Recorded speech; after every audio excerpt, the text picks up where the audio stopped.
Dernier outil que nous verrons donc dans la partie communication verbale, qui est l'outil de reformulation.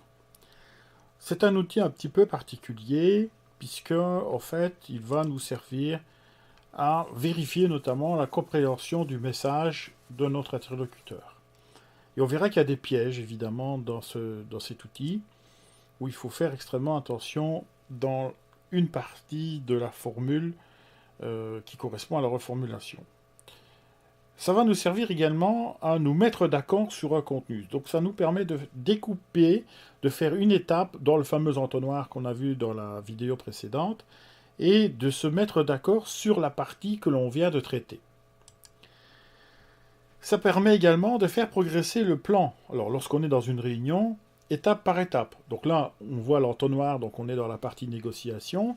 Mais quand vous avez un ordre du jour, par exemple, ça nous permet de clôturer un ordre du jour, enfin une étape de l'ordre du jour, pardon, de manière à passer à la suivante, à façon à ce qu'il n'y ait plus de problème, en quelque sorte, sur l'étape, sur le mot d'ordre qui est donné dans la préparation de la réunion.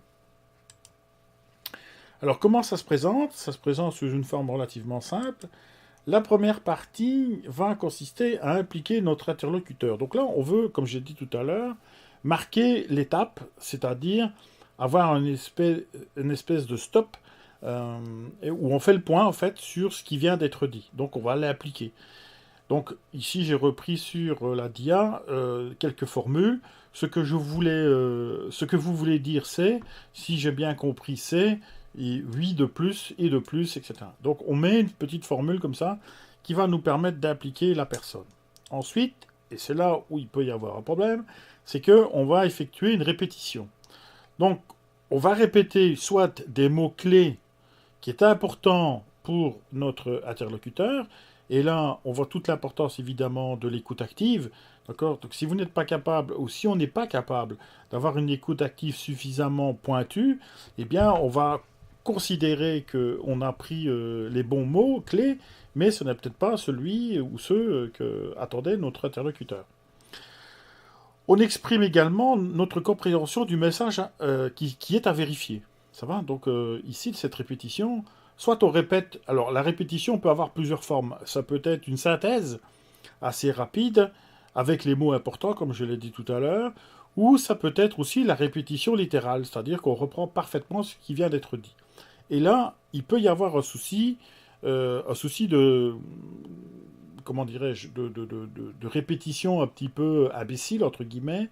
C'est-à-dire qu'on va singer un petit peu notre partenaire qui peut parfois... alors, il ne faut pas singer, évidemment, hein, mais ce que je veux dire, c'est qu'on peut passer par là, où ça peut être interprété de cette manière-là, et là, il peut se bloquer, évidemment, et la reformulation que l'on veut faire bah, n'est pas toujours celle qu'on attendait comme résultat, en tous les cas. C'est-à-dire qu'on n'a pas, évidemment, le fameux accord, ou tout au moins la compréhension de la synthèse. Pour revenir sur la synthèse, et donc cette partie de répétition littérale, on va dire que la répétition littérale est simplement égale à ce qui est dit par notre interlocuteur, mais on peut faire aussi une synthèse, disons, positive. Alors attention, ici, positive ne veut pas dire qu'elle est positive pour vous, mais il faut qu'elle soit positive pour les deux parties.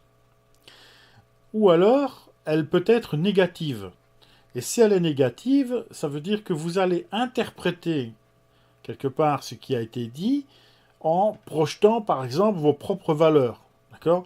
Simplement parce que vous considérez que ces valeurs ne sont pas négociables ou très difficilement négociables.